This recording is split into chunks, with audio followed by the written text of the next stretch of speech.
Hi, good morning. My name is Haiti and I'm blessed and grateful to be in recovery. Welcome to While Wait for Recovery Sunday's meeting. I'm a compulsive overeater. I'm a binge eater. I'm a purger. I am a food addict and a drug addict who's in recovery. I also had bariatric surgery 2016. So we get together to discuss recovery, what it looks like, what it feels like, how we get it, how we work a program so that we're able to live happy lives and live in the moment rather than living inside our heads with all the chaos and all the noise that most of that addicts tend to live with. So I'm here with some of my friends, and what we do is we just have these conversations. Hi guys, I've missed everybody. It's been a holiday weekend and it feels like forever. So you're able to join us either on Facebook by live streaming us, or you can join us on YouTube, live stream us there, or if you are courageous enough, step into the room. So you're able to access our room on our website, which is whilewait.net, and we have a virtual room that people from all over the world actually connect with. So good morning. Good morning. So Thursday was Thanksgiving, and Thanksgiving is a really interesting time for a lot of people. Not only is it a great holiday, because I think being thankful and grateful is one of the benefits of being able to be alive and be in the moment, but also to appreciate what is around us and take stock of where we're really at. But for me as an addict, I'm based inside out. So I tend to, I'm catching my breath, I ran upstairs. So I tend to get really stressed out very, very quickly. And I tend to do crazy things. I don't know how to be happy, excited, without going a little overboard. For me, that sits within stress and anxiety. I remember on Wednesday, I stopped at the store. And everyone's rushing. It's the Wednesday before Thanksgiving. People are rushing into the grocery store to pick up their last minute things. And this woman cut in front of me. I was waiting for a parking space. She cut in front of me. And she was about to steal my parking, which is, doesn't she know who I am? I've been sitting there, and that bitch, how dare she come and cut in front of me? And I get into this chaotic state of mind, like there's not going to be food ever again after Wednesday. And I stopped my car and I jumped out of my car and I went and I knocked on a window. And she was actually this older lady, and she got a fright. And I looked at this and I go, I was ready to let go and explode. And I looked at this, and being in recovery has given me certain tools. Firstly, it should have stopped me jumping out of the car, but it didn't. But I arrived at a window and I said to her, yeah, she cut me off. I said, but in the spirit of Thanksgiving, because I'm usually the other way, you fucking whatever, and I usually go off. So, but in the spirit of Thanksgiving, it's okay, you take the parking space. But that is only something that I've learned how to do. So I'm starting to see a little bit of progress in my own personality of dealing with situations that are more stressful. Usually it becomes an indignation, and that, this is about me, how could you, don't you know what you're doing, and you don't understand, and I deserve this, and it's a different headspace. So even though that happened, I didn't beat myself up afterwards, because it could have played out very, very differently. So when we talk about addiction, I had this conversation with my husband last night. He was telling me that a friend of his is an alcoholic sometimes, which I thought was really interesting, because that is the perception, is that we choose to become an addict and it only happens when we're using. But that's not what it really looks like. For us that really suffer from addiction, and addiction for us is, it doesn't matter what you're picking up. It could be food, it could be sex, it could be drugs, it could be alcohol, it could be anything that you're using as a solution to a problem that you're facing. That will change the way that you are feeling by using that substance or that action or whatever that happens to be. So for us, we don't choose to be addicts. I believe some of us it happens over time, or some of us are born that way. But it becomes a thing. Addiction is a thinking disease. It's always with us, no matter where you're going. So I actually just thought I'd love to do a little bit of a go around, talk to some of the people in the room, see how the holidays played out with them, the progress that they've seen in themselves, the challenges that they had during the holiday period, and how it was getting through Thanksgiving. So, and who would like to start? Very quiet out there. So I get very uncomfortable when I feel like I'm on the spot. So I'm going to just start calling on people. I will start. Awesome. Thanks, Karen. Good morning. We actually spent Thanksgiving with family, and it was good. It was a good day. It was a few hours, and then we came back home, and it really was nice just to be with people and not get all caught up in the food and eating and all of that. I ate what I was supposed to eat, quote unquote, but it was just more about being with the family and enjoying their company. Also this weekend we've been working on some downsizing, actually letting go of stuff. Really feels kind of good. So, it's been a really positive experience so far. So I wanted to ask you something. So in Thanksgiving past, like when you reflect back, how have you seen the shift in where you are today compared to where you were before? Well, the focus was on the food, and it was really like, how high can I pile my plate, and how many times can I go back, and how much, whipped cream can I put on my pie. And the shift this time was more about just being with people and being present in the moment and enjoying the day, being thankful for other things other than the food, although the food was delicious, but it was not the primary focus. Now, it's interesting that you say that because we went to friends as well. We were fortunate enough to be invited out. We went to friends, and she did an unbelievable Thanksgiving. I mean, besides the presentation and the work, it was days of work for her. People arrived at 5 o'clock, and by 7:15 everyone had left. I mean, to me this was amazing. It's days and days of work, but people make it a lot about the food. For me, it was more sitting down and the conversations and connecting with people either that I hadn't seen for a long time or actually even never met before, which sometimes right, I was just going to say, and our family is aware of I've had the bariatric surgery, and they're aware of how I eat, so there was no pressure. There was no pressure to, have more, or you're going to have some of this or some of that. So it was really just kind of relaxing, and I was able to be more relaxed, which I think was the primary difference for me as well.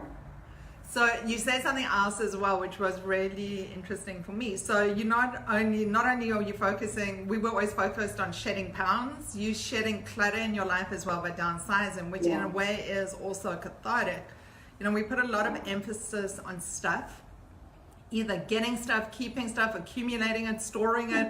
It becomes like our whole world. And I remember as well when we moved from this little tiny townhome into a big house, that it looked like the house was so empty. Today, every corner is packed with something. We accumulators and we collect crap. I don't know why we need so much stuff, but there's definitely something cathartic in that. And I think in the same way in recovery, if we transpose that into looking at recovery, it's a similar thing. As an addict, I'm more concerned about the outside. I want my insides to match your outsides. It's about being able to fit into that space of being more, having more, or looking more, or it's that continual comparison of things. And I think, it's quite interesting when we start letting that go and work through a recovery program, how all of a sudden we start letting go of a lot of baggage. Yeah, and I really see that in terms of my recovery, both with the addiction side of it, but also with letting go in other areas of my life. And that really, I'm really kind of excited about the possibility of being creative with the space that we will have. And for a lot of people, moving is very stressful. It is very stressful. It's a lot of work. It's a lot of change. I tend to do very well in familiarity. I don't always do well in change unless it's that adrenaline rush kind of change, excitement kind of thing. But I'm very much a homebody, and I like that familiar surroundings for myself. So change, actually it's two things when I think about it. When I was in active addiction, I didn't stop moving. So I probably lived in 20 different places over 5 years. So I kept shifting because it was easier to be an active addict, making new friends in new places so people didn't really get to know me.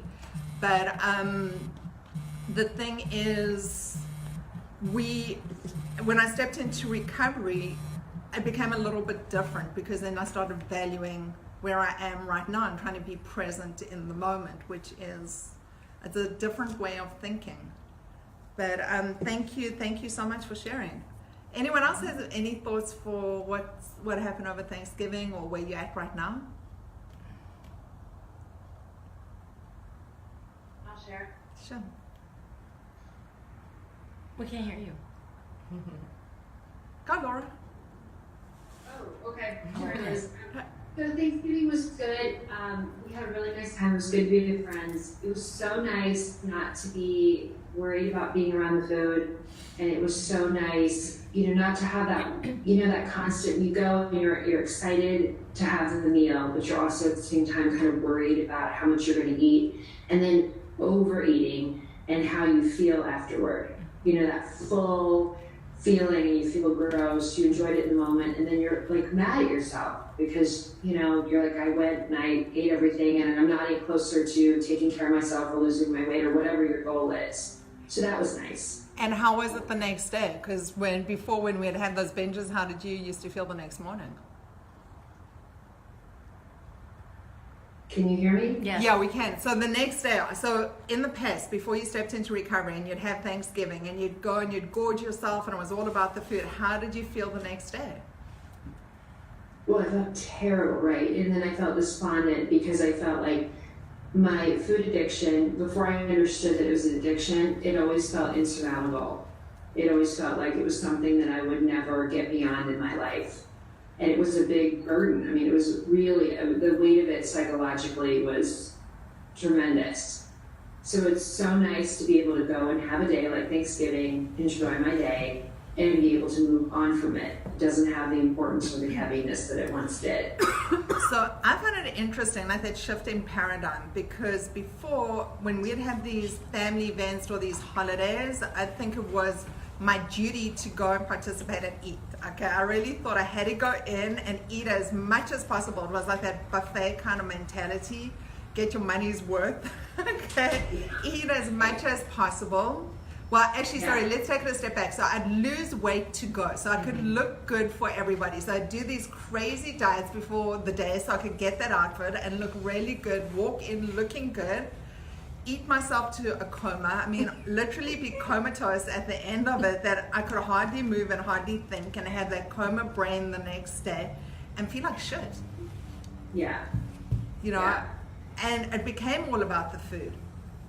Yeah. And not only all about the food, who was eating more? Because I'm very competitive. So if you go back for seconds, I'd go back for thirds. So it became this whole thing, I really like what you made and I had to be the one who eats the most of it, Yeah. So it's funny how our brains work, like that craziness. Who came up with that culture that, we've got to eat more to be happy? Yeah. It's like this crazy. Well, I think it was just a compulsion. Honestly, I felt like it was there, and it was like I had to make. This was it was almost like this scarcity mindset. It wasn't going to be there later. I had all this amazing food, and it was like I was compelled to eat it. I had no power over it, and Right. so it's so nice now not to feel like it's the worst feeling that way. Feeling like you have no control over it, and feeling like you can't, stop. It's the worst. So you And I carried that around for so long. So It's so nice not to deal with that right now. So you bring up a really interesting topic, and this is for people who are joining us for the first time who haven't stepped in. So the difference between someone who's an addict and someone who's an overeater is the difference in our thinking more than anything else. Because someone who's an overeater can go to Thanksgiving, overeat, feel uncomfortable, and do it every now and again, and that's it, they're done. For an addict, when we start stimulating being around our drug of choice, whatever it happens to be, if it's food, drugs, alcohol, whatever, cigarettes, it doesn't matter what it is, we become powerless over that, because once we start, it becomes like this whole downhill drive that we just, either if we're lucky enough to see the end of the tunnel and step out of it, or it can carry on for an hour, a day, a week, a month, years, you know, that all of a sudden we turn around and we've lost time and all we've been doing is feeding our addiction. And we've got really bad impulse control. You know, Yes. we got great intentions, amazing thoughts at times, okay, but really bad impulse control. And I think for people who are sitting in active addiction, that they're being driven by feelings is a very difficult, you know, we think our feelings are us.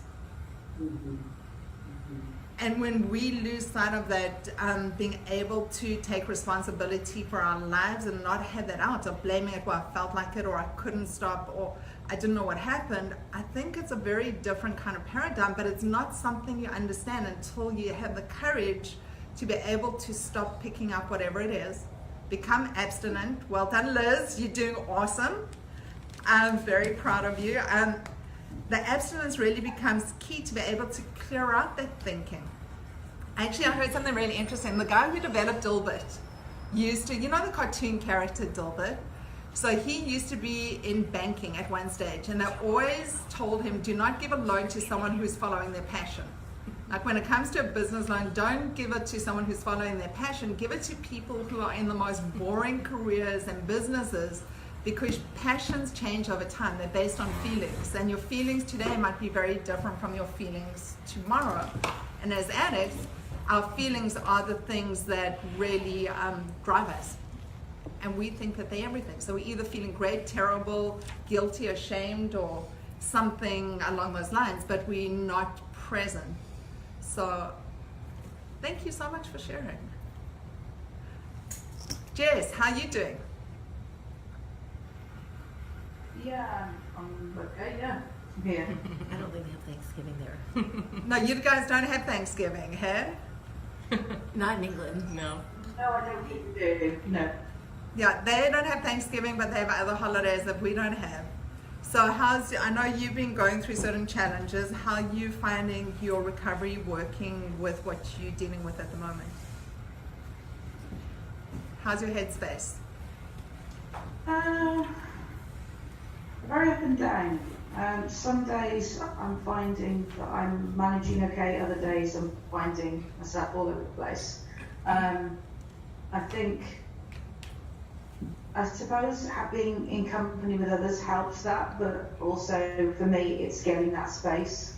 I find it very difficult to be sitting alone with how I feel, so I tend to keep myself occupied around people who I know I feel safe with. But that isn't the answer, and I know for me that's the issue at the moment is I'm not giving myself the time to be alone, to feel the feelings and acknowledge them and accept them and write about them. So I know for me I'm doing the kind of spending as much time with friends as possible so I don't have to sit with what I'm feeling. Food, I say food isn't the exact thing I suppose, but I wouldn't say I was either overeating or restricting at the moment, but that being said, there isn't any consistency either. So you know, for us, it's not always, some of us can be abstinent for years of our drug of choice, whatever that happens to be. Food, cigarettes, alcohol, whatever it is. We could be abstinent for long periods of time, but still thinking like an addict. And those addictive thoughts, I mean, I'm an addict in recovery, so this is my personal experience, but those thoughts and reactions are the things that keep us sick and keep us in the place where we are. And for me, I know that a lot of it is based in fear. Sometimes being comfortable where I am is just so much easier than looking at something different, because, you know, the one thing I learned is I always thought I was in control of everything. I thought I was in control of people around me, my kids, my husband, my work, my clients. I thought I controlled my whole little world. And that's really not true. The only thing I've really got control over is myself in terms of my reaction and my perspective. But sitting in that control, when we step into something that we don't know what it looks like, it's a very scary place because there's no picture at the end of it. I can't tell you what recovery looks like for you. I can't even tell you what recovery looks like for me because it changes on a day-to-day basis. I can only see the progress that I make on a daily basis that brings me certain gifts, you know, that is shifting my relationship